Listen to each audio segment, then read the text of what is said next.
Қайырлы күн, қымбатты достар. Сіздермен бірге кітаптар әлемі жобасы, мен Салтанат Әбдіғали. Несібелі апа оқырман жүрегіне жеткен шығарма. Өлместің суы бар ма атты кітап жарық көргеніне 4 жылдай уақыт болыпты.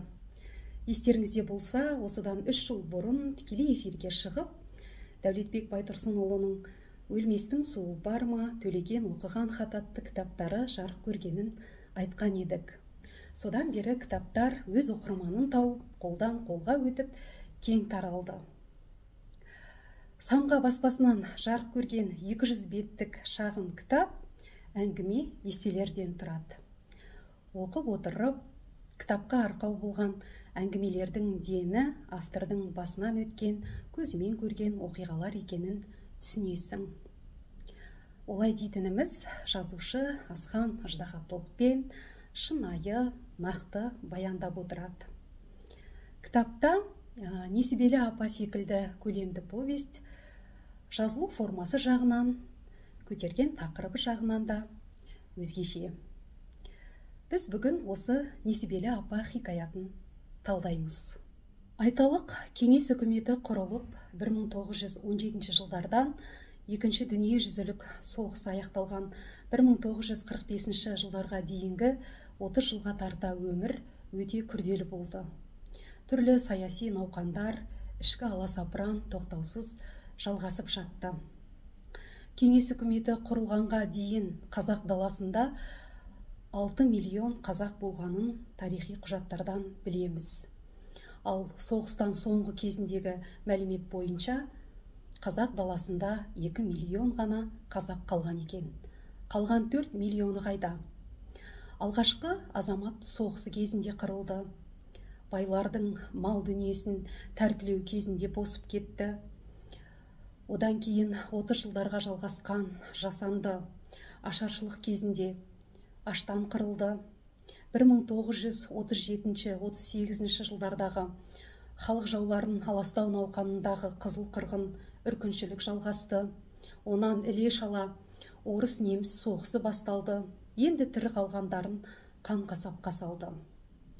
Осылайша социалистік лагерге тоғытылған қазақ халқы ауыр зұлматтың астында айналасы 30 жылдың ішінде өзінің 3/2 бөлігінен айырылып қалды. Мұны айтып отырғанымыз Дәулетбек Байтұрсынұлының қаламынан туған Несібелі апа хикаяты осы 1930 жылдардан кейінгі саяси қуғын-сүргін уақытына сәйкес келеді. Жаңалқымға тіреліп, төнген қауіп-қатерден ұрпақты қалай аман алып қаламыз деп үрке қашқан бір әулеттің хал жағдайы шығарманың сюжеті болып отыр. Бұл тарихи жағдайларды бүгінгі ұрпақ біле бермейді. Социализм кезінде қалыптасқан саяси желеумен шетелге өтіп кеткендердің барлығын бір шыбықпен айдап, сенімсіз, шпион, сатқын деген жалған жала әлі де естіліп жүр. Оның саяси астарына мән бермей, бір жақты шешім шығарылады. Бізді отарлаған қызыл үкіметтің қанқұйлы қырғыны, асыра сілтеп алып келген ауыр апатының кесірінен қазақтар жан жаққа торғайдай тозды. Кітаптағы Несібелі апа хикаятында осындай тар кезеңде елден еріксіз кетіп, үдере көшкен бір әулеттің үркіншілік сәті суреттеледі. Олардың Кеңес одағының шекарасынан қалай өткені, арғы беттегі Қытай шеріктерінің қалай қарсы алғаны, тосқауылға тап болып, азып-тозып, құр сүлдері жеткенде ол жақта қалай күн көрді. Бас кейіпкеріміз Несібелі апаның айналасындағы өмір жазылады. Автор Бала Дәулетбек нағашы апасы Несібелі апаның бүйіріне тығылып отырып, осы әңгімелерді өз құлағымен естиді, жадында сақтап өседі. Енді кезі келгенде апа мен баланың сыр сұхбаты көлемді шығарма болып қағаз бетіне түседі. Әңгіме бірыңғай апаның аузынан айтылып отырады. Расында ол әңгімелерді Несібелі апаның айтқаны анық. Автор жазу шеберлігі арқылы сол өткен тарихты майын тамыза отырып баяндап береді. Шығарманы оқып отырып, сондай қысылтаяң кезеңде бұрын адам естімеген сұмдық жағдайларды көз алдыңнан өткізесің. Біз бұрын естісек те байыбына бара бермейтін тосын шешімдерді білеміз. Повестегі Қаршадай қазақ қызының бойындағы батырлық, ерлік намысты көргенде еріксіз көзіңе жас келеді. Жастайынан жетім өскен Рахымберді ата мен Несібелі апаның жас шаңырағында өткен сан қилы оқиғалар бірінен соң бірі өрбіп, қанат жая береді. Өрге барған біздің ел ол жақта қалай өмір сүрді, қайтып жан сақтады. Оқиға әрі сенімді, әрі аянышты түрде өрбиді. Осылайша шығарманың адамның жан дүниесіне әсер ететін қуаты өз алдына бір әңгіме, оған параллель тарихи кезеңдер бірге жылжып отырады. Кітап Несібелі ападан ғана тұрмайды. Сонымен бірге мейірім сияқты көлемді шығармалар мен шағын әңгімелер бар. Оны кітапты қолына алған оқырман оқи алады. Осы өлместің суы бар ма, Төлеген оқыған хат екі кітап жарық көргеннен кейін баспасөз беттерінде, әлеуметтік желіде 60-тан аса адам өз пікірлерін білдірген екен. Олардың қатарында қазаққа белгілі зиялы жұрт өкілдері, танымал қаламгерлер бар. Ол кісілердің қысқа да нұсқа ой пікірлерінен шығарманың жұртқа қалай әсер еткенін байқауға болады. Енді бізде телефонның экраны кішкентай, ноутбукқа қарап оқығанға біраз пікірлерді жинақтап қойдым. Жазушы, драматург Думан Рамазан. Дәукебай, мен сені жақсы ақын деп мойындаушы едім. Сен тым күшті прозаик екенсің ғой. Жазарың таусылмасын.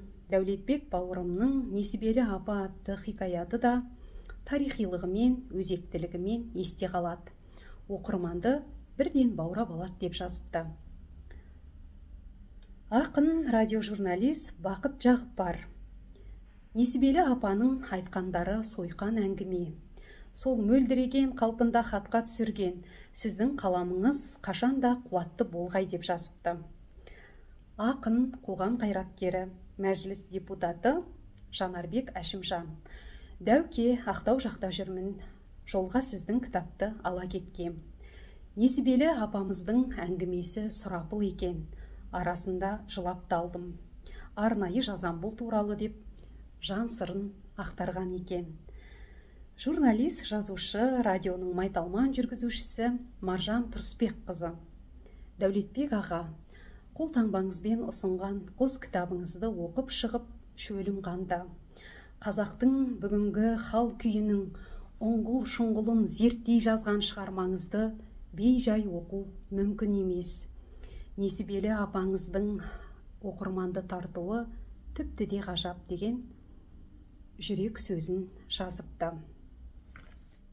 Журналист, жазушы, радионың ардагері Темірхан Момбекұлы Түркістани.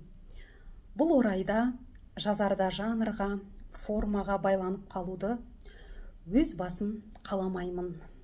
Оң жамбасқа келеді-ау деген әдіс тәсілдің, стильдің, форма мен жанрдың кез келгеніне салып, жүректегіні тегіс ақтар. Мәселен, Дәулетбек Байтұрсынұлының жақында ғана Несібелі апа деп аталатын ғажап дүниесін оқыдым. Өзі деректі жанрға телген, алайда көркем шығарманың барлық талаптарына сай өте сәтті жазылған туынды. Халқымыздың басынан кешкен шырғалаңның шетін кезеңін ананың тағдыры, ананың көзі арқылы береді. Адам табиғатындағы, әсіресе қазақ болмысының сүйекті жасампаздық қасиетін тап басып көрсеткен деп жазыпты. Жазушы, аудармашы Гүлзат Шойбек. Әңгіме естелердегі оқиғалардың оқырманға әсері күшті. Онда біз осы күнге дейін естімеген, оқымаған нәрселер бар. Мысалы, жан беру деген бөлімі адамды қатты ойландырады. Салт па, әлде шариғат үкімі ме? оқырманын ілестіріп, шығарма желісіне тартып кіргізе алатыны арқылы ерекшеленеді деген ойын ортаға салыпты. Жазушы, филология ғылымдарының докторы, әдебиеттанушы, ғалым Нұрдәулет Ақыш. Өлместің суы бар ма және Төлеген оқыған хат деп аталатын екі кітаптың жанры екі түрлі. Сөйте тұра, екеуі де бір автордың еңбегі болып отырғаны бізді қатты қызықтырады. Бұл нәтиже қаламгердің талғамы мен шеберлігі деуге тура келеді. Шығармада әдеби қорға қосылған жаңа сөздер кезігеді депті. Қазақстанның халық жазушысы, көрнекті қоғам қайраткері Смағұл Елубай. Дәулетбек жақсы екен, әсіресе бас жағындағы сұмдық біз естімеген сұмдықтар екен, жарайсың деген лебізін қалдырыпты. Ақын Саят Қамшыкер. Дәу аға, бұл кітаптар маған да ерекше әсер етті. Несібелі апа мен Гүлсімхан апаны әркез ойлап жүремін депті. Әдебиеттанушы ғалым Ұлан Еркінбай дәу ағамның қаламынан туған бал рухымызға ем болудан айнымайды деп тұжырыпты. Кітабыңның айтары көп, өте мағыналы. Жалықпай оқып шыққандардың бірімін, еңбегің жана берсін депті ақын журналист Әнуарбек Әуелбек. Алуан жүйрік бар деп жан-жағымызға сергек қарай алсақ, оқырманның жүрек қылын дөп басатын әсерлі шығармаларды табуға болады. Солардың бірі ақын жазушы Дәулетбек Байтұрсынұлының Өлместің суы бар ма атты кітабы деп айтуға болады.